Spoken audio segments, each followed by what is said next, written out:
Ayan mga kalingap, makikita nyo po si Papa Joms talaga nagpabasa na po ng ulan.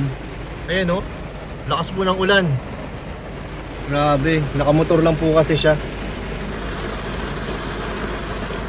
Grabe o. So Papa Joms, gaano ba katotoo na meron ka daw jowa sa SM?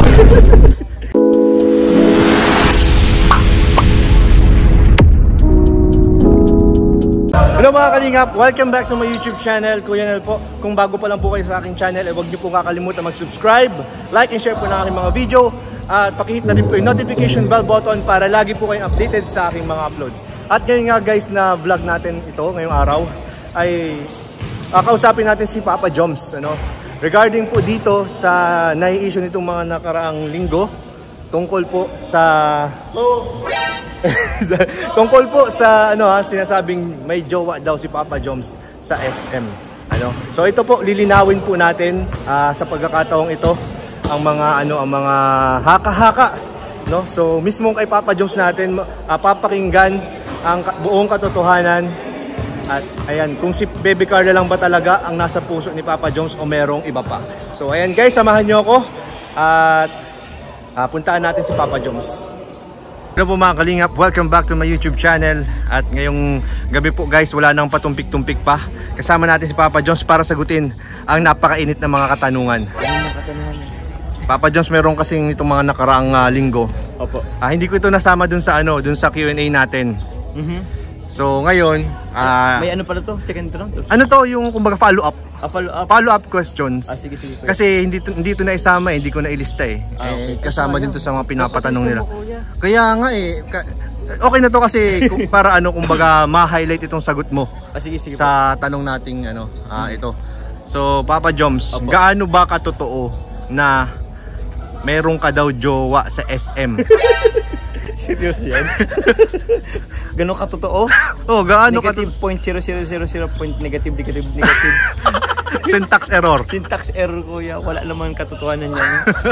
Ang tanong, sino ba yung tinutukoy mo, kuya? Kaya may nagsasabi kasi sa live.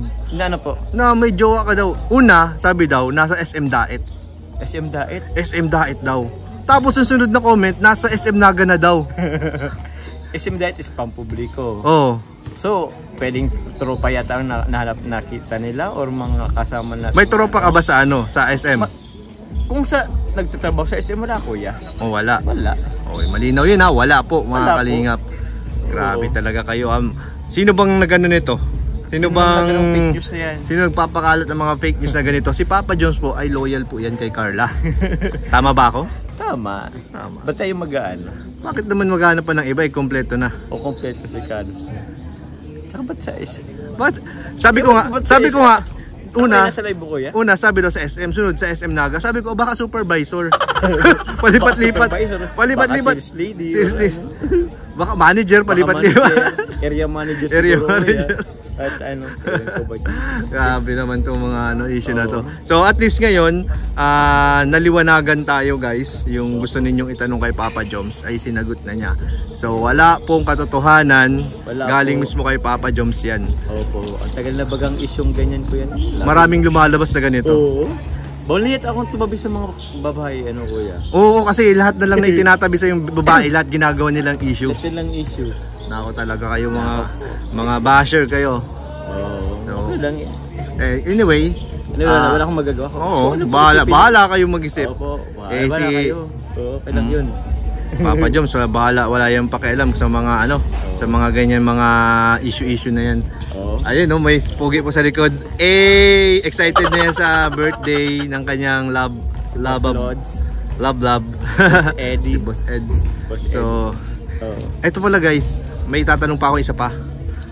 May nakita kasi ako bro na picture, yung hunk na picture mo. Na parang bata ka pa yata nun. Picture ko? Oo. Hunk na parang naka-cowboy ka, topless ka. Ikaw ba yun? Ikaw ba yun or edited yun? Ako po yun mga kalingap. Ano yun? Anong yun bro? Event yun? Sinali ako sa pageant, school pageant. School pageant? Yung Mr. and Miss Entrams. Anong taong yun? Ilang taong? 20... Anong year? Basta ko nun kuya, graduating ako nun. Ng high school? Ng college po. College? Oo. Grabe. Actually medyo first year, second year pa lang yata ako, pinapasali na ako dyan. Ayoko, nahiya ako. Kaso nung fourth year na ako, college graduating, sabi ko, sige, try ko tuloy kasi tawag niyan. Graduating na ako, so for experience lang naman. First time mo yun? First time ko yun. First time ko first and last ko na yun sumali sa isang pageant, kuya. Kasi ayoko naman talaga. So anong kinalabasan? Ay, ano lang ako, kuya? Ano ba? Wala, hindi ako nanalo. Hindi ka nanalo? Hindi ako nanalo. Ano lang ako, minor awards.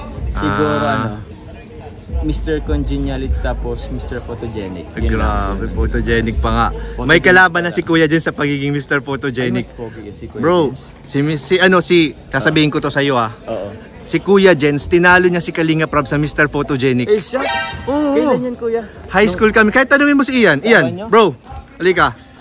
Patunayan natin na si Kuya Jens ay tinalo si Kalinga Prab sa pagiging Mr. Photogenic. Opo, mga kalingap nung fourth year kami. Grabe. Nakita natin doon. Kasi si Kuya Jens, kapag nasa picture siya, plus 95% yung itsura niya. May mga dagdag ay nagaming filter, bro. Pero ano siya? Photogenic talaga siya. Kamuha siya ni John Lloyd Cruz siya nun John Lloyd Cruz.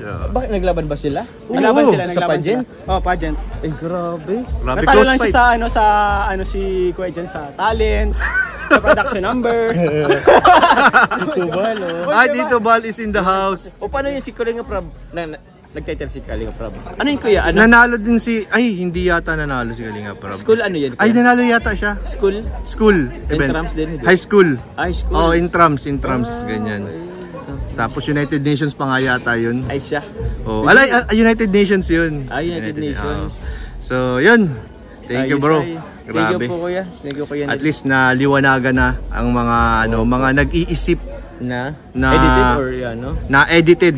Ako yun. Or ang totoo ba yung picture na yun? Opo. At saka syempre yung unang tanong natin, wala pong katotohanan na may jowa po si Jomar sa SM. Oo. Ang jowa lang po niya ay si Wala. Sino? Wala pa akong jowa. Sinagot na ba ang tanong? Ayan, sinagot na ba? Hindi yung off-cam, hindi pa. Hindi pa. Hindi kasi hindi pa sinasagot sa sa serye di ba? Walang aamin daw. Ay, walang amin. Sige. Wala daw amin, so wala tayong magagawa mga kalingap. So, sige, thank you bro, thank you. Salamat. At least naliwanagan. Pa-practice tayo. Ayan. Opo. Pa-practice na po kami. Ayan, panoorin niyo po ang aming performance sa birthday ni Beyonce. Bukas na po yan. Ayan. Thank you so much guys and Jesus loves you. Bye-bye. God bless. So ayan guys, napanood po natin yung ating interview kay Papa Joms kung saan nilinaw po niya dito mga kalingap na wala pong katotohanan, 100% na kasinungalingan po yung pinapakalat ng mga bashers na meron po siyang jowa sa SM. Ayan. So sana po okay na po yan. Wala nang magtatanong ulit. And yun din pala, may isa pa pong nilinaw dito si Papa Joms, yung kumakalat po na picture niya na sinasabi daw edited. Hindi po siya edited, totoo pong si Papa Joms yun.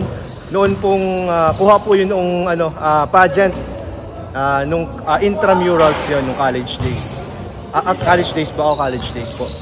Ayan. So, okay na po. And thank you so much po sa lahat ng sumusuporta po sa ating channel.